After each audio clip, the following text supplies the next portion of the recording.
अस्सलाम वालेकुम, क्या हाल चाल है जी? फैसल भाई साहब ठीक ठाक हैं?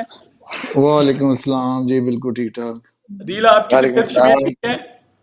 बिल्कुल ठीक ठाक, बस वो कैटलबरो की तबीयत ठीक नहीं है आज, जिसने वो वाइड नहीं ना दी। ਉਹਦਾ ਆਪਣਾ ਮੂੰਹ ਖਰਾਬ ਕੈਟਲ ਵਰਗਾ ਹੈ। ਉਹਦਾ ओके। ਸੱਜਾ ਕੰਨ ਉਹਦਾ ਵਾਈਡ ਬਾਲ ਵਰਗਾ ਹੈ। यार फैसल भाई ये तो मतलब हद ही कर दिया है। मतलब अपने सारे करेक्टर पे, अपनी सारी क्या कहते हैं प्रोफेशनलिज्म पे उसने मिट्टी खाक हर चीज मल ली है एक वाइड ना दे के। बड़ा ही कोई रबिश डिसीजन किया है उस अंपायर ने। आप क्या कहते हैं? हाँ यार, उस बंदे ने विराट कोहली की सेंचुरी के लिए अपनी इंटेग्रिटी दांव पे लगा दी है। हाँ जी। ठीक है ना, आप लीड पैनल का आईसीसी एम्पायर हो, आप कोई फैन बॉय तो नहीं हो, कोई चीयर लीडर तो नहीं हो विराट कोहली के इंडिया की। आप एक क्लियर वाइड है, रूल सेज के भाई। हमें भी पता है, हम गली में खेलते हैं तो लेग बीट वाइड हम रखते हैं। हाँ जी। ठीक है। और अंपायर का ये कुछ इंडियन लोग लगे हुए हैं कि जी कि अगर जानबूझ के कोई वाइड करे तो अंपायर वाइड नहीं दे। ऐसा कोई रूल ही नहीं है अंपायर के। कोई कोई अंपायर इज नॉट ए फरिश्ता कि उसने कोई डिसीजन करना है ऐसे किसी की कॉन्शियस का। उसने देखना भाई वाइड है कि नहीं है। सही कह देखो रहे हैं। यार, इस वर्ल्ड कप के ऊपर ना, ये वर्ल्ड कप ना बाकी वर्ल्ड कप से डिफरेंट है। इस वर्ल्ड कप में इंडिया को एडिड एडवांटेज है कंडीशंस का। वो साउथ अफ्रीका को खेलेगी उस जगह पे जहाँ पे साउथ अफ्रीका स्ट्रगल करेगी, न्यूजीलैंड को वहां खेलेगी जहाँ न्यूजीलैंड स्ट्रगल करेगी, और ऑस्ट्रेलिया को उन्होंने चेन्नई में ऑलरेडी हरा दिया। तो अभी अंपायर्स भी अगर ऐसी फेवर देंगे, इस तरह की चीज करेंगे, तो ये वेरी अनफॉर्चुनेट है। तो फिर इस तरह तो इंडिया को हराना ऑन फेयरली या स्क्वेयरली हराना तो मुश्किल है इस ये वर्ल्ड कप तो में। ये तो मतलब बीसीसीआई या आईसीसी की क्रेडिबिलिटी पे बहुत बड़ा सवालिया निशान है। ठीक है, बीसीसीआई आपका मेजर शेयर होल्डर है, लेकिन इसका ये मतलब तो नहीं है कि आप मतलब क्रिकेट का जो खेल है उसको आप तबाह व बर्बाद करके रख दें। हमारे साथ हैं बीसीसीआई के बहुत बड़े सपोर्टर, इनसे बात करते हैं, ये पूछते हैं क्या कहते हैं आज की वाइड के बारे में। नहीं, वो तो क्लियर वाइट थी, उसमें तो कोई दो राय नहीं है। लेकिन वही बात है भाई। बात टीम तो इंडिया ने जाना है सेमीफाइनल में। ठीक है, सेमीफाइनल में जो वेन्यू नज़र आ रहे हैं उसमें मुझे इंडिया को कोई एडवांटेज नज़र नहीं आ रहा। वो चाहे छोटी टीम आए बड़ी टीम आए, वहाँ एक फेयर प्ले ग्राउंड है। हाँ, मैं ऐसे एग्री करता हूँ कि जो सिचुएशंस हैं उन्होंने होम एडवांटेज अपना, वो एक थोड़ा बायस नज़र आ रहा है हर चीज़ में। बट सेमीफाइनल एक मैच है जिसमें वो उनको कोई, मुझे नहीं लगता कोई होना चाहिए, बिकॉज़ वो वेन्यूज़ जो हैं उसमें चाहे ऑस्ट्रेलिया को खेलें, पाकिस्तान को खेलें, इंग्लैंड को खेलें, जिसको भी खेलें, तो वो फेयर प्ले उधर उधर हमें मिलेगा। दूसरी चीज़ है कि जो अंपायर ने डिसीजन लिया, अब उसमें हम क्या कह सकते हैं उसमें। इस तरह मैंने तो पहले ही बोला था यार, आपको अगर ये वर्ल्ड कप जीतना है, आपको अपने 10% आपको अपना ज़्यादा देना पड़ेगा इंडिया को हराने के लिए, स्पेशली उन कंडीशंस में। वो क्राउड, बट वो क्राउड, बट जिस टीम ने इंडिया को प्रेशर में ले लिया तो वही क्राउड उनके सर भी पड़ जाएगा। मसला एक, वो टीम उनको अभी तक प्रेशर में ला नहीं पाई है। प्रेशर में कैसे लाएं? ये कैटलबरो जैसे जो हैं वो वाइड बाल के मुंह वाला जो है वो बैठ जाता है आके। बड़ा टफ डिसीजन था असल में, मैं एनालाइज करूँ ना तो बड़ा ही टफ डिसीजन था एम्पायर के लिए। एक तरफ उसको डॉलर्स का बैग नजर आ रहा था, दूसरी तरफ उसको अपनी इंटेग्रिटी नजर आ रही थी। उसने कहा कि चलो इंटेग्रिटी पे लानत पाओ, डॉलर लेके वापस जाओ इंडिया। तो उसकी शक्ल ही इतनी मनहूस थी कि उसने वाइड देने के बाद वो मतलब वाइड ना देने के बाद स्माइल भी कर रहा है। हाँ मतलब ये वो तो। प्रोफेशनल एक अंपायर है वो। उसकी शक्ल तो वैसे इधर पाकिस्तान की गली में भी खेलने वाली नहीं कि उस अंपायर ना खड़ा करे। इस तरह के अंकल वो तंग ही करते होते हैं, साइकिल लेके गुजरते रहते हैं जब बच्चे खेल रहे होते हैं। तो मतलब कोई थोड़ी सी लिमिट होती है। इतना ओपनली बेशर्मी नहीं करनी चाहिए बीसीसीआई को भी। छोटे छोटे अचीवमेंट्स के लिए कोई बड़ा हो, गेम चेंजिंग मोमेंट हो, उसमें चलो यार फेवर वो, ले लें तो ये अंपायर जस्टिफाई ने भी कोई फजूल कर की, मेरे सकता है। ख्याल में तो फजूल की कंट्रोवर्सी कर दी है ना, उसकी ज़रूरत थी। इंडिया हाँ। मैच जीत रहा है ना, कोई विराट ने इसको नहीं तो नाइदरलैंड को सेंचुरी मार देनी थी, तो एम उसने कर लिया। बट इन दी एंड बहुत ये आती है कि सेमीफाइनल में ये क्या होता है। फैसल भाई ये यार उस्मान यार एक जो है ना, ना, फैसल भाई ये उस्मान खुल के बैश नहीं कर रहा आज बीसीसीआई को। हाँ इसके नहीं पास यार, जवाब भी सामान जो नहीं है है। ना वो, यार सामान जो है मेरा ना मेरा वो व्यू सही और है, सही। बैश करने का फ़ायदा कोई नहीं है, क्योंकि यार इस्तेमाल की बात से पहले ना मैं एक बात कर लूं कि भाई आईसीसी भी अपना रेवेन्यू देखती है। 2021 में ये लोग ग्रुप स्टेज में आउट हो गए थे ना, तो ब्रॉडकास्टर को एक्चुअली बहुत लॉस हुआ था। वो ऐड चाह रहे थे जी कल सेमीफाइनल है, ये है वो है। वो सेमीफाइनल में थे ही नहीं, राइट। और इवन के 2022 में भी फाइनल में ये लोग नहीं पहुंचे, तो जो हाइप इनको फाइनल में पहुंच के जो रेवेन्यू मिलना था, क्योंकि सबसे बड़ी क्रिकेट जो है second biggest sports in the world क्यों है? Because of the population of India, ठीक है। अदरवाइज क्रिकेट तो कॉमनवेल्थ की 10-12 नेशंस के अलावा को देखता कोई नहीं। तो अभी आप यूएस कनाडा में चले जाओ, आम गोरे से पूछो, शायद उसे पता भी नहीं हो क्रिकेट क्या है। तो बिकॉज ये रेवेन्यू जरा जनरेट करते हैं, आईसीसी के बेनिफिट में है कि सेमीफाइनल तक या फाइनल तक जाएं और जीते तो आईसीसी की तो बल्ले बल्ले हो जाए। अच्छा यार, उस्मान की बात पे, उस्मान जो है फेयर क्रिटिक करता है, मेरे फैन फैन भी है, जो अच्छा प्ले करे उसका फैन भी है, लेकिन ये है कि थोड़ा हाथ इंडिया पे होला रखता है, बस यही है। नहीं, बात मेरी वो है ना, देखो ये आपका जो आपके सामने अब यही वर्ल्ड है जिसमें आपने जीना है, ठीक है। यहाँ तो भाई हम बैश करें चीज़ें चेंज होंगी, कुछ होगा, वो तो होना नहीं है, हम सबको पता है, ठीक है। वो जो भी है उनके कॉन्शियस में एम्पायर वगैरह का ये भी चलता है भाई, हमने इधर चलो ये तो टूर्नामेंट हमने आपके आईपीएल में 3 महीने पैसे भी बनाने हैं, तो वो तो उस वर्ल्ड में आपने जीना है। तो उसमें दो चीज़ें कर सकते हो, या तो आपकी अपनी अपनी टीम आपकी एक बहुत बेहतर हो जाए, या फिर इंडिया को ऐसा कोई हो जाएगा, क्योंकि हमें पर्सनली इस चीज़ की खुशी नहीं होती इंडिया जब जीतता है, ठीक है। तो वो हमें वो देखना है कि भाई हम अपने पे आते हैं, उसको छोड़ें, जिन्होंने करना है वो तो वैसे ही रहना है, उसको तो आपको कोई भी बंदा चेंज नहीं कर सकता। वैसे भाई मुझे लगता है ये उस्मान भी थोड़ा बहुत रेवेन्यू लेता है बीसीसीआई से, ये इसके मुझे जो ये देखे ना, हमारे लाखों सुनने वाले हमें सुन रहे हैं इस टाइम पे, लेकिन ये करोड़ों यार उस्मान सही अरबों। तरीके से अपना। मैं बिल्कुल पॉइंट उस्मान का तो ये है कि चलो ये, लेकिन मैं एक पॉइंट ऐड करूं, पाकिस्तान जब पीक पे होती थी ना एज ए टीम, उससे तो इंडिया पाकिस्तान इतना बहुत स्ट्रॉन्ग नहीं होता था। लेकिन जब पाकिस्तानी प्लेयर गलत करते थे तो मुझे याद है, तो पाकिस्तान में कहते थे यार ये गलत हुआ है, ठीक है। मैं देख रहा था कि वो किसी ने अगर ट्वीट कर दिया कि नो बॉल है कि नहीं, तो उसको आगे नीचे ट्रोल कर रहे हैं कि इंडियन फैन मूवमेंट भी बहुत बुरी है इस वक्त ना। चलो वो जिन- अब आते हैं, मैं ख्याल में पाकिस्तान, वैसे अगर थोड़ा मैच इंडिया के मैच की बात करें तो उसमें दो तीन चीज़ें थी अच्छी और बुरी। अच्छी ये थी कि जो वो टीम, वही फैज साहब ने पॉइंट आउट किया, जो इनके स्पिनर्स को अच्छा खेलेगी तो वही आगे जाएगी। बल्कि आज महमूदुल्लाह ने थोड़ा इंटेंट भी दिखाया भाई, स्ट्रेट बॉल उसको उसको हिट करो कुलदीप को, तो फिर कुलदीप स्ट्रेट भी आपको बच सकते हो, मिड ऑफ खेलो, तो वो ये एरिया उसको खेलने का, तो वही टीम अच्छा करेगी। दूसरी चीज़ ये है, जो हमारी ऑफ द रिकॉर्ड भी बात चल रही थी, मुझे तो पर्सनली इस जिस फॉर्म में बुमराह है, तो वो तो भाई बहुत लीथल है, वो ऊपर भी लीथल है, वो एंडिंग ओवर्स में भी लीथल है। वो ऐसा है कि भाई आप उसको ये नहीं कर सकते उसको आप क्या फेंटा लगा देंगे, ये आप बुमराह के साथ नहीं कर सकते। तो उनकी टीम में अभी क्या सारे बंदे पीक कर रहे हैं। अभी मैं हैरान हूँगा कि इंडिया ये वर्ल्ड कप ना जीते। और कैटल बरो भी इनके साथ है, तो हैरानी तो होगी। नहीं अदील, आपका क्या कहना है, इंडिया ये वर्ल्ड कप जीत रहा है? यार नहीं, नॉकआउट स्टेजेस में बड़ा डिफरेंस होगा। कोई अच्छी टीम अपने दिन पे उस दिन खड़ी हो गई ना, नॉकआउट गेम में या फाइनल में भी, जो भी अगर इंडिया जाती है फाइनल में उनके अगेंस्ट, तो तब बड़ा और सिचुएशन होगी उस दिन। अगर किसी टीम की फॉर्म क्लिक कर गई तो फिर मतलब अगर वो अनस्टॉपेबल हो गए तो फिर इस तरह बहुत मुश्किल हो जाता है। सारे मैचेस में यही कंडीशन तो नहीं ना रहनी कि इंडिया को 200 स्कोर, 190 स्कोर ऐसे मिलते रहें। तो आगे अच्छी टीम ने अच्छी बॉलिंग भी करनी है, अच्छी स्ट्रेटजी भी बनानी है। तो अब मतलब नॉकआउट में कुछ भी पॉसिबल है। मुझे क्या लग रहा है कि फाइनल में कोई इंडिया पहुंच गया तो इंडिया नहीं हारता होगा, सेमीफाइनल में लग रहा है वहाँ बाहर हो गए तो हो गया। इस एटमॉस्फेयर के साथ वो फाइनल नहीं हारेंगे। और क्योंकि पिछला मैच भी याद होगा 2011 का, वो भी थोड़ी देर फंसा था, लेकिन इन्वायरमेंट ऐसा था कि वहाँ से भी निकल गए थे। जो टीम मुझे लग रही है जो उनको हरा सकती है वो है न्यूजीलैंड। यार न्यूजीलैंड या से इनका मैच है ना। हाँ जी, हाँ जी। जी जी, बोलो बोलो बोलो दील बोलो। न्यूजीलैंड से अगला मैच है ना इनका।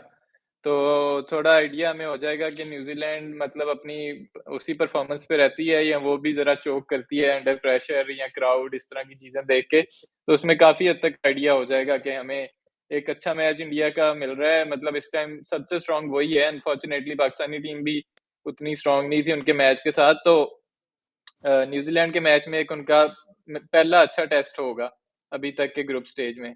उससे पहले उनके लिए सारा हलवा ही था।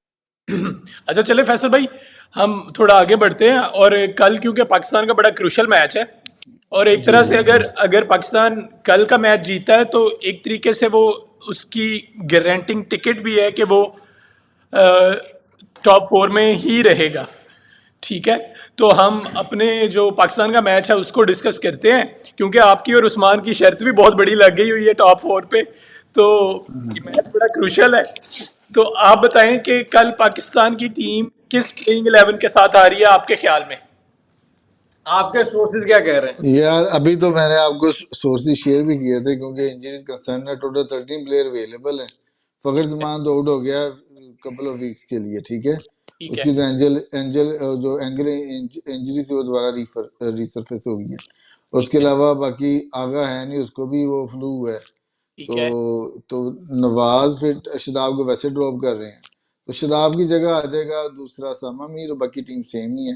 क्योंकि पहले इनका इरादा था आगा को खिलाने का नवाज की जगह और शदाब की जगह सामा मीर को, ताकि बैटिंग और बॉलिंग दोनों हो जाए मैनेज। लेकिन आगा को फ्लू है, तो ओबियसली ये अवेलेबल प्लेयर नहीं है यहाँ। बल्कि इन्होंने तो आईसीसी पे रिक्वेस्ट की है कि बेंच स्ट्रेंथ में रिजर्व वाले प्लेयर बैठ जाएं, क्योंकि जो फील्डिंग वगैरह जो है ना, अगर कोई प्लेयर बाहर जाता है तो करने के लिए कोई बंदा हो। तो इस वक्त तो मिनिमम पॉसिबल 11 के साथ जा रहे हैं। तो यही है हमारी कि उसामा भी कंफर्म है शदाब की जगह। अदील आप क्या कहते हैं? क्या ये चेंज उसामा मीर वाली चेंज जो है फैसल भाई ने बताई है कि ऑलमोस्ट कंफर्म है, इसके बारे में आप क्या कहते हैं? कैसी चेंज है ये? यार ये चेंज सही है, लेकिन एक चीज समझ नहीं आ रही कि सारे बीमार हो रहे हैं, किसी को कुछ हो रहा है, किसी को कुछ हो रहा है, नवाज को क्यों नहीं कुछ हो रहा यार? वो केड़ी मिट्टी दा बनया है, उससे कुछ हो ही नहीं रहा। मतलब वो ना वो फायदा ही उठाई जा रहा है इस सारी चीज से, कि मतलब कि कोई बचा ही ना और उसे खिलाना ही पड़े मजबूरन। तो हमें चाहिए नवाज था कि नवाज डील करके आ रहा है ना। हाँ, डील करके आ रहे हैं, वो दोनों नवाज डील करके आ रहे हैं। तो उसे भी बिठाते ना, तो हम चलो एक नए एक्सपेरिमेंट करते, दो चेंजेस करते, तो शायद हमारी टीम अच्छा मतलब एक रिदम पकड़ लेती किसी भी टाइम। जैसे अब्दुल्ला शफीक वाली चेंज के बाद थोड़ा उन्होंने रिदम पकड़ा, वो मैच निकाल लिया। तो इस तरह की कोई दो चेंजेस होती तो शायद वो नए प्लेयर में से एटलीस्ट एक भी क्लिक कर जाता, तो हमारे लिए बेहतर था। उस्मान लेकिन आप चलो कैसे अभी तो देखते हैं कि ये जो चेंज है आपके ख्याल में अच्छी चेंज है और ये टाइम पे इस टाइम पे होनी बनती है या नहीं होनी बनती? नहीं, बिल्कुल होनी बनती है। मैंने तो अगर याद हो, मैंने इंडिया के मैच से पहले ये दो चेंजेस बोली थी, वो नहीं हो पाई। कि मैंने बोला था आगा सलमान और उसामा आए और ये दोनों बैठे हैं। बट अगर आगा नहीं खेल रहा तो फिर नवाज़ आपकी मजबूरी है। तो उसामा से हमें उम्मीदें रखनी चाहिए कि एंड के टाइट ओवर्स डाल के हमें विकेट लेके दे। और ऑब्वियसली वो शादाब से तो बहुत बेहतर बॉलर है, उसमें काफ़ी उसके पास काफ़ी वैरायटी भी है, उसका फ्लिपर भी अच्छा है, गुगली भी उसकी स्पीड के साथ आती है, लेग ब्रेक भी उसका बड़ा अच्छा है। तो हमें ये होप करनी चाहिए कल वो बॉलिंग अच्छी करे। बट ऑन पेपर ये है कि आपकी नवाज़ तो वैसे ही उसको खिलाओ ना खिलाओ एक बात है, आपकी बैटिंग थोड़ी वीक लग रही है। तो अगर तो कल बैटिंग ट्रैक है तो फिर तो ठीक है। फैसल भाई आपको क्या लगता है कि या बैटिंग जो है, बेंगलोर तो बैटिंग पे बात करते हैं थोड़ी सी फैसल भाई, बैटिंग पे थोड़ी बात करते हैं। आपका क्या ख्याल है कि एक तो पहले टॉस जीत के पाकिस्तान को पहले बैटिंग करनी चाहिए, और अगर बैटिंग करते हैं तो कौन से प्लेयर्स आपको ऐसे लग रहे हैं कि जो कल अच्छा परफॉर्म करते नज़र आ रहे हैं, जिनका कॉन्फिडेंस थोड़ा बूस्ट अप हुआ है, या जिनकी वो मोरालिटी जो मोरल है वो पता लग रहा है कि यार ये वाकई परफॉर्म करेंगे? यार मैं आपकी इस पॉइंट से पहले एक पॉइंट कर दूं। अगर फखर इंजर्ड होया ना ज्यादा, तो इन्हें जल्दी हारिस को लेके आना चाहिए और अब्दुल्ला के साथ ओपन करवानी। जितनी बात खेल के माम करता है ना 20, हारिस उतनी 5 हाँ, बार खेल के कर देगा, तो मेरा ख्याल बेहतर ही है। अगर किसी मैच में ज्यादा रुक गया तो वो तो गेम साइड पे कर देगा, ऐसे ही है ना। ये तो तो इन्हें है। ये बिल्कुल। डिसीजन लेना चाहिए जल्दी। इस वक्त ना हम we are push to the wall. लेकिन तो वो बाकी डिसीजन आप होगा नहीं ना बाबर, वही तो फिर वो आ जाता है, उसकी लंबी डिबेट हो जाएगी। बाबर एंटिसिपेट ही नहीं कर पाता ऐसी सिचुएशंस को। तो मैं भाई, आप जो करंट रिसोर्सेज है उसमें ही रहो, कि आपको पता है कि बाबर ने सेफ 11 खिलानी है, वो आएगी कल, वो जो हमें पता है सामा को डाल के बस। लेकिन यार मैं बेंगलोर का ना, ये मैं बैटिंग की तो बाद में बात करूं। बेंगलोर ट्रेडिशनली ना, क्योंकि ये बैटिंग का ही ग्राउंड है, ठीक है। आपको याद होगा ग्रेट सईद अनवर ने 194 किया था, which is one of the memory of my childhood. इसी तरह 96 का वर्ल्ड क्वार्टर फाइनल इंडिया ने 288 किया था। तो उस दौर में भी ये बैटिंग पैराडाइज थी। कल भी ऐसे ही होगा। जहां तक पाकिस्तान की बैटिंग कर रहा है यार, अब्दुल्ला शफीक मुझे लगता है अब कि, क्योंकि उसकी पावर हिटिंग गेम बहुत अच्छी है, ठीक है। वो ही पाकिस्तान का मुझे ट्रम्प कार्ड लगता है एट दिस मोमेंट। अगर वो अच्छा खेल गया तो पाकिस्तान अच्छा स्कोर कर सकता है, और पाकिस्तान को चेजिंग के लिए जाना चाहिए। तो मेरा नहीं ख्याल हमारी जो बॉलिंग है हम ऑस्ट्रेलिया को रोक सकेंगे। अगर हमने 300 भी किया तो हमारे लिए डिफिकल्ट होगा ऑस्ट्रेलिया को रोकना। हाँ जी अदील, आप क्या कहते हैं इस बारे में? पाकिस्तान की बैटिंग में आपको कौन से ऐसे पावर हाउस लग रहे हैं कि जो अच्छा परफॉर्म करेंगे कल? पावर हाउस यार, आज हमारा जो आगे है वो सबसे बड़ा पावर हाउस हमारा है ही वो, इसलिए उसको 2 साल 3 साल से खिलाई जा रहे हैं। अभी कल देखो यार, मतलब मेरा ख्याल है कि पाकिस्तान को चेज ही करना चाहिए अगर मौका मिले तो, क्योंकि पाकिस्तान बॉलिंग जब पहले बैटिंग करता है ना, तो इनकी कोई डायरेक्शन, इनसे कोई टारगेट सेट करने का ना कोई भी इनमें मतलब ऐसा प्लेयर नहीं है जो माइंड में लेके चले कि हमें इतना टोटल सेट करना है। तो उसमें ये अजीब-अजीब हरकतें करते हैं, आउट भी जल्दी हो जाते हैं, इस तरह की चीज़ें। तो इन्हें चेज़ करना मेरे ख़्याल से ज़्यादा बेहतर लगेगा कंपेयर टू पहले बैटिंग करना। जैसे श्रीलंका के खिलाफ भी 350 बनना, मेरा नहीं ख़्याल कि अगर ये पहले बैटिंग करते उस मैच में, तो इन्होंने 40 अबव टारगेट सेट करके देना था श्रीलंका को। तो इनकी इंटेंट थोड़ी चेंज होती है जब इनको एक टारगेट नज़र आता है। तो इनको ऑब्वियसली जाना चाहिए बॉल फर्स्ट अगर टॉस जीतते हैं तो। ठीक हो गया। उस्मान से पूछते हैं, भी कल बैटिंग में आपको क्या लग रहा है कि बाबर और रिजवान कोई अच्छी इनिंग्स खेलते नजर आ रहे हैं कल आपको? बाबर को कल खेलनी चाहिए हर हाल में। कोई और वजह तो है नहीं बाबर ना खेले, वही तो कह रहे हैं हम कि बाबर को क्लिक करना पड़ेगा बड़े मैचेस में। कल भी एक बड़ा मैच है, तो बाबर को से ये वाली इनिंग्स नहीं चाहिए हमें कि 50 किया और चला गया। मतलब वो लेकिन यहाँ तो 50 मोमेंटम वाली इनिंग्स हो, हमें समझ आया कि मोमेंटम शिफ्ट करके चला गया। तो बाबर को, हम सारे बाबर के फ़ैन हैं, बट बाबर को अभी आई थिंक अपने आप को प्रूव करना पड़ेगा इन बड़ी स्टेजेस में। वो कि अनफॉर्चुनेटली हमें पिछले कुछ 2 सालों में हमें नज़र नहीं आ रहा। हमें फैसल भाई, मुझे ऐसा लग रहा है कि कल बाबर और रिजवान की इनिंग्स बहुत इंपॉर्टेंट है, साथ साथ अब्दुल्ला शफीक के।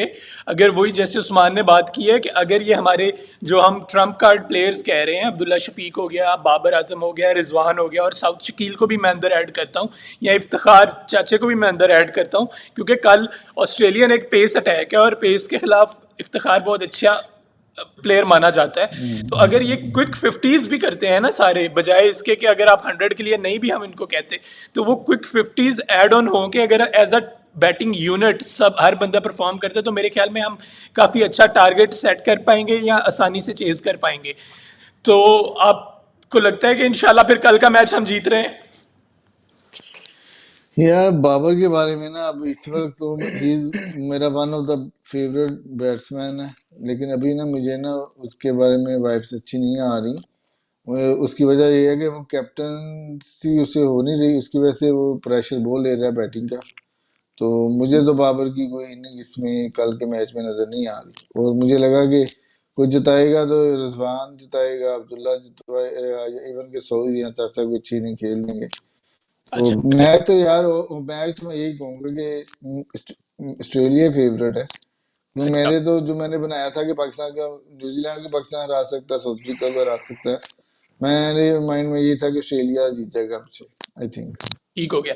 अदील, आपके पास आते हैं, आप ये बताएंगे बॉलिंग बॉलिंग में कल हमें शाहीन अफरीदी और हारिस राउफ से विकेट्स नहीं भी मिलती, तो एक बॉलिंग जो है वो टाइट लाइन और लेंथ से बॉलिंग बहुत ज़रूरी है, ताकि उनके स्कोर को हर पॉसिबल हद तक कंटेन किया जाए, क्योंकि बाउंड्रीज बहुत छोटी हैं।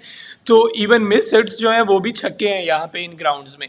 तो उनकी जो कैलकुलेटेड बॉलिंग है वो लाजमी है, और शाहीन और हारिस को अब क्लिक करना चाहिए, क्योंकि अब हम टूर्नामेंट के एडवांस स्टेजेस में आ गए, इसके बाद तो हमारे पास कुछ बचेगा ही नहीं। यार हाँ, इतनी देर में अब मतलब अब इतनी देर में तो भी पुराना कीबोर्ड भी क्लिक कर जाता है, अगर बंदा लगा रहे थोड़ी देर बाद। तो ये तो दोनों पता नहीं इनको क्या हो गया है, अच्छे खासे बॉलर, चलो एक आधा आउट ऑफ फॉर्म हो, वजह समझ आती है, लेकिन अब शाहीन के पास भी कोई खास रीजन नहीं है यार, काफी गेम्स हो गई इंजरी के बाद।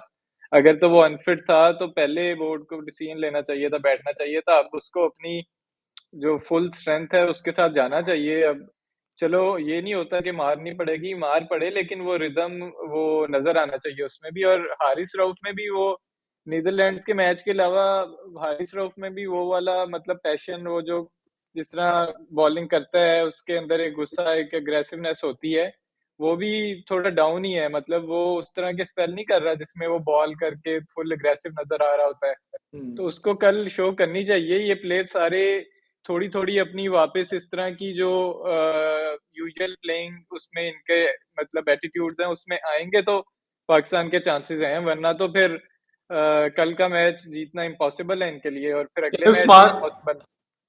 उस्मान से पूछते हैं, क्या लग रहा है उस्मान, पाकिस्तान के जो पेसर्स हैं वो अच्छी बॉलिंग करते नजर आ रहे हैं कल आपको? नहीं, मुझे नहीं आ रहे। उसका रीज़न ये है कि पहले तो शाहीन पे आता है। शाहीन की तो एक स्पीड आपको हसन अली की स्पीड पे वो आ गया, ठीक है। तो उसके बाद उसके पास उसको इन पिचेस पे स्विंग मिल नहीं रही। स्विंग के बाद उसको समझ नहीं आती मेरी लेंथ क्या करनी है। फिर वो हर जगह मार खा रहा है, वो स्लो वन कर रहा है, फिर वो वेट दे रहा है, मार खा रहा है, दिस एंगल से आ रहा है, मार खा रहा है। वो जैसे मैंने बोला था, Shaheen without swing current, without this, with this pace, बहुत ऑर्डिनरी बॉलर आपके सामने आ रहा है जिसको आप अच्छा भला फेंटा लगा सकते हो। हसन अली की अच्छी बॉलिंग कर पा रहे हैं। हसन अली के पास एक्सपीरियंस है कि जहाँ बॉल मूव नहीं कर रहा, मैंने विकेट टू विकेट करनी है, उसको अपनी लिमिटेशन पता है। शाहीन को अपनी लिमिटेशन पता नहीं चल रही, वो अपने आप को वही समझ रहा है फन्ने कहाँ, वो फन्ने कहाँ। पिछले एक साल में अगर हम देखा जाए, हमने उसको इतना उसकी अगर हम परफॉर्मेंसेज देखें एक साल में बड़े मैचेस में, तो शाहीन सवाए आपको वो 2 आउट जो उसने किए इंडिया के खिलाफ, उसके बिना बड़ी टीमों के खिलाफ उसका कोई नज़र नहीं आ रहा। वो कौन सी उसको इंजरी है भाई? उसकी इंजरी को गुजरे 1 साल हो गया। तो ये अगर इंजरियाँ थी, ये क्यों खेल रहे थे लीगें शीगें? लीगें तो उन्होंने कोई छोड़ी नहीं पकड़ के, हर जगह ये लीगें इन्होंने खेली हैं। तो वो शाहीन तो भाई मुझे नहीं लग रहा। जहाँ बात आती है हारिस की, हारिस का मैं वैसे ही उसका मैं क्रिटिक हूँ कि भाई हारिस पे मुझे लगता है आज भी कि डाइंग मोमेंट्स पे आप उस बंदे पे डिपेंड नहीं कर सकते। वो आपको ऐसी कुछ चुल मार के देगा कि बना बनाया ओवर आपको ख़राब करके दे देगा। और हारिस को मुझे लगता है समझ नहीं आ रहा है कि ओडीआई में बॉलिंग कैसे करते हैं। वो ओडीआई में वो T20 वाली लाइन डाली जा रहा है कि मैं वो ओडीआई में आपको भाई सिर्फ पेशेंस रखना है, आपने अच्छी जगह बॉल करनी है, डॉट्स आपको मिलने हैं, आपने वो भाई हर जगह ट्राई करी जा रहा है। तो मुझे कोई फ्रैंकली मुझे तो कोई होप नहीं है। अगर ऑस्ट्रेलिया की टीम खुद उनकी जो बैटिंग चल रही है वो खुद गलतियां करते हैं तो और बात है।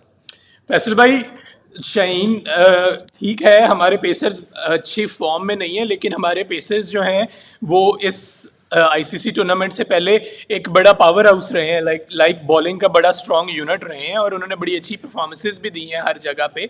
अगर हम लास्ट T20 की बात करें तो उसमें भी विद इंजरी भी फाइनल में एक टाइम पे हमें ऐसा लग रहा था कि शायद हम इंग्लैंड को वो 134 भी चेज करने ना दें, मतलब इंग्लैंड जैसी स्ट्रॉन्ग यूनिट को भी।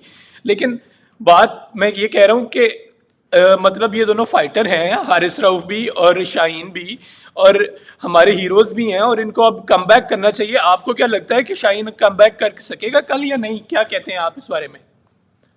या शाहीन का ना जो मेन मसला इंजरी नहीं है, उसका एक्शन वो पहले वाला नहीं है। आप वीडियो चला के देख लो 2021 की, और वीडियो चला के देख लो अब, तो एक्शन उसका चेंज हुआ है, तो उसको रिदम नहीं आ रहा इस एक्शन के साथ, ठीक है। और मुझे नहीं लगता कि देखो, आप अगर आपकी बेसिक्स ही गलत है तो आप क्या करोगे। मुझे लग रहा है कि शाहीन जो है, मैं नो डाउट ही वो जनरेशनल टैलेंट था। जैसे उस्मान कहता है कि शुभमन गिल 23 साल का, वो भी अभी 23 साल का ही, उसने 23 साल में बहुत कुछ कर दिया हुआ है। तो उसने सिर्फ शर्मा वाला मैच नहीं, उसने ये पिछला इंजरी के साथ जो सेमीफाइनल था न्यूजीलैंड का, पहले ओवर में खत्म कर दिया था, ठीक है। कौन सा तो सही बात? ये 2022 वाला, मैं तीसरी एक बार साल तीसरी बार जवान, मैं 1 साल कह रहा हूँ, 1 साल, वो 1 साल पहले की बात है, हाँ, मैंने अक्टूबर कहा कि लास्ट मुझे 1 ईयर में। और दूसरा मैं मैं एक और बात, एक चीज़ हम भूल रहे हैं, बॉलिंग ओडीआई की बॉलिंग और T20 की बॉलिंग में बहुत ज़्यादा डिफरेंस है। नहीं, मैं एग्री कर रहा हूँ। मेरा क्योंकि तो मैं और T20 की बॉलिंग में इधर आपको प्लेयर ने आप पे चार्ज करना है तो आपको गंदी बॉल पे भी विकेट मिल सकती है। ओडीआई की बॉलिंग में आपको प्लेयर को सेट करना पड़ता है। मैं कह रहा हूँ भाई, शाहीन जो है उसने टेस्ट भी खेलने हैं, टेस्ट में बड़ी विकेटें, लेकिन वो वाला बॉलर है ही नहीं जो शाहीन हम जो जिस शाहीन को हम जानते हैं। तो हम उससे कुछ एक्सपेक्ट नहीं कर सकते अभी तक। अगर नजर आ गया, कोई रिदम आ गया तो कह सकते हैं भाई, लेकिन फिलहाल तो मुझे कोई एक्सपेक्टेशन नहीं है। मैच का फैसला लेकिन फिर भी, क्योंकि पाकिस्तान पेस को अच्छा खेलता है कंपैरेटिवली, अब मैच का फैसला होना है स्पिन के मिडल ओवर्स में, ठीक है। जाम्पा वर्सेस उसामा मीर, वहां पे मैच डिसाइड होना। वहां पे इंडिया मैच जीता, आज बुमराह हो गया, सिराज हो गया, 90 था 9 ओवर में बांग्लादेश का 90 था। लेकिन क्योंकि उनके स्पिनर जो है वो बास्केट अनप्लेएबल डिलीवरीज करते हैं इंडिया के, तो इस वजह से वो मैच काबू में कर लेते हैं। तो यहाँ पे मैच डिसाइड होना है। फिर भी ये मार भी लेंगे ना, तो अगर मिडिल ओवर में हम बाउंस बैक करके तो हम इनको मैनेज कर सकते हैं। और वैसे तो ऑस्ट्रेलिया की भी अपनी वीकनेसेस हैं, आपको पता है। दो उनके नहायत ही टेस्ट कल प्लेयर रहते हैं, वन डाउन कल और मैं सेकंड डाउन पे। मैं कल बाबर को क्या करना चाहिए? कल बाबर अगर थोड़ा स्मार्टली खेले तो कल बाबर इफ्तिखार को अपना एक वेपन यूज़ कर सकता है। 10 ओवर जैसे ख़त्म हो इफ्तिखार को ले आए, अगर वार्नर खड़ा हो, वार्नर आउट ना हो, वार्नर ऑफ स्पिनर के आगे आज भी बहुत ही फारिग बैट्समैन है, तो अगेन बाबर का बड़ा रोल होगा वो स्पिनर्स को कल कैसे यूज़ करता है। अच्छा फैसल भाई, अब टीम पाकिस्तान की तो हमने बड़ी एक्सटेंसिव डिस्कशन कर ली है। एक छोटी सी 1-2 मिनट की जो टीम ऑस्ट्रेलिया की डिस्कशन कर लें। ऑस्ट्रेलिया भी अपने रिदम में नहीं है, मैचेस हारने के बाद ऑस्ट्रेलिया आ रहा है। श्रीलंका के खिलाफ भी उनकी हम कन्विंसिंग विक्ट्री नहीं कहेंगे, क्योंकि श्रीलंका ने खुद कोलैप्स किया है। एट अ टाइम श्रीलंका बहुत अच्छा परफॉर्म कर रहा था, उनके ओपनर्स ने बहुत अच्छा परफॉर्म किया, और उसके बाद अचानक से उनका भी कोलैप्स हो गया। तो वो कोई फाइटिंग टारगेट नहीं था जिसको हम जज कर सकें कि ऑस्ट्रेलिया ने बाउंस बैक कर लिया है। तो उन पर भी प्रेशर होगा। उसके बारे में क्या कहते हैं कि ऑस्ट्रेलिया की टीम आपको कल कैसा परफॉर्म करती नजर आ रही है? यार ऑस्ट्रेलिया तो ट्रेडिशनली जो जिस ऑस्ट्रेलिया को हम जानते हैं, जितना ज्यादा प्रेशर उतना ही अच्छा परफॉर्म करते हैं, ठीक है ना। अगर तो ये ऑस्ट्रेलिया में वही जीत है। देखो भाई, ऑस्ट्रेलिया का कोई एक्सपेक्ट नहीं हो सकता। 2021 में वो यूएई में वर्ल्ड कप जीत के चले गए, जब सब कह रहे सबसे फारिग टीम है, और उससे 2022 में अपने घर में हार गई। तो अभी तो ऑस्ट्रेलिया जहाँ अभी अगर ऑस्ट्रेलिया ने कल पाकिस्तान को हरा दिया, फिर इस टीम को कोई नहीं रोक सकेगा सेमीफाइनल में जाने के लिए। ये मोमेंटम पकड़ लेगी और फिर यही टीम आपको यही लबुशीन लगेगा भाई ये तो आउट ही नहीं होता, ये तो वर्ल्ड क्लास है। तो डिपेंड तो यही करता है। ऑस्ट्रेलिया अंडर प्रेशर पाकिस्तान से बहुत अच्छा खेलती है। हम अंडर प्रेशर जीते हुए मैच उनसे हार जाते हैं एंड पे। तो ऑब्वियसली ऑस्ट्रेलिया जो है वो प्रेशर वगैरह को उनकी उनकी नर्व्स में है कि वो प्रेशर को वैसे नहीं लेते जैसे हम लेते हैं। ठीक है। अच्छा जी, अब हम आते हैं बड़े इंपॉर्टेंट एस्पेक्ट पे, प्रिडिक्शंस की तरफ चलते हैं। अदील, आप क्या कहते हैं, कल फिर कौन मैच जीत रहा है? कल पाकिस्तान जीत रहा है यार। हम इंशाल्लाह हमारे प्लेयर कुछ क्लिक करेंगे। ये जो क्लिक वाले हैं ना बाबे, जो शहीन और ये 23-23 साल के बाबे, ये क्लिक करेंगे थोड़ा थोड़ा, वरना इनको क्लिक करा देना है। वहां हमने जब वापस आना है ना, तो जलालत भी पूरी होती है इनकी। मतलब थोड़ी देर के लिए होता है, चलो इनको फैन फेवरेट रहते हैं, लेकिन जलालत भी पूरी होती है। तो कोई जवाब नहीं है इनके पास वीक परफॉर्मेंस का। ऑस्ट्रेलिया गिरी हुई टीम है इस टूर्नामेंट में। अगर ये उनको उठने देंगे तो मतलब फिर इसका मतलब है कि हम ही बहुत एक बुरी टीम या हम बन गए उनसे इस भी गिरे टूर्नामेंट हुए हैं? में। हाँ, मतलब हम ही फिर ये अदील बहुत अदील गिरे हुए हैं। अदील सी वर्ड बोलना चाहता था, दिल रुक गया। अच्छा, हाँ, मतलब यार कोई कोई रीजन नहीं है हमारे पास कि हम ऑस्ट्रेलिया को थोड़ा भी साइकोलॉजिकल एज दें। वो जो टीम इस तरह वर्ल्ड कप स्टार्ट करे, उससे हमें आराम से जीतना चाहिए। वैसे भाई प्रिडिक्शन? यार प्रेडिक्शन यही है, ऑस्ट्रेलिया फेवरेट है। पाकिस्तान इज ऑलवेज ऑस्ट्रेलिया बनी, तो हिस्टोरिकली भी मेरा ख्याल है कि ऑस्ट्रेलिया फेवरेट है। वहां आप क्या कहते हैं, कल का मैच कौन जीत रहा है फिर? ऑस्ट्रेलिया। चलें जी, 2 प्रेडिक्शंस हमारी ऑस्ट्रेलिया के साथ है, और मैं कल पाकिस्तान के साथ जाऊंगा। हालांकि ये अगेंस्ट क्या कहते हैं सारे स्टेटिस्टिक्स और वो है, लेकिन मुझे एक मेरी गट फीलिंग आ रही है कि कल पाकिस्तान ऑस्ट्रेलिया को बीट कर रहा है, और मैं अपनी गट फीलिंग के साथ जा रहा हूँ कि कल पाकिस्तान जो है वो इंशाल्लाह मैच जीत रहा है, और हम क्या कहते हैं पॉइंट्स टेबल पे 6 पॉइंट्स के साथ ज़रा थोड़े से सुकून में आके कल का प्रोग्राम करेंगे। तो मैंने अभी वो इंशाल्लाह कैटल उसको ट्विटर पे और ये कैटल बरो को मैसेज करना है कि अंकल अगर फ्री हैं तो कल हमारे मैच में भी आ जाएं, जरा फायरिंग कर दें। 500-600 का नोट हमारे पास सेविंग में पड़ा हुआ है, आपको भेज देंगे, तो आप उधर जरा कुछ यशी कर लेना, तो रिक्वेस्ट करेंगे हम। अच्छा चले फैसल भाई, आज का हमारा शो ख़त्म होता है। इंशाल्लाह अच्छी परफॉर्मेंस या बुरी परफॉर्मेंस जो भी हुआ कल, इंशाल्लाह हम पोस्ट मैच के साथ आएंगे, और उम्मीद करते हैं कि हम अच्छी ही परफॉर्मेंस के साथ आएँ ताकि एक अच्छा जॉली सा प्रोग्राम अपने ऑडियंस तक पहुंचा सकें। ठीक है, तो फिर इंशाल्लाह आज के लिए इजाज़त दें। अल्लाह हाफिज़। अल्लाह हाफिज़। अल्लाह हाफिज। अल्लाह हाफिज़।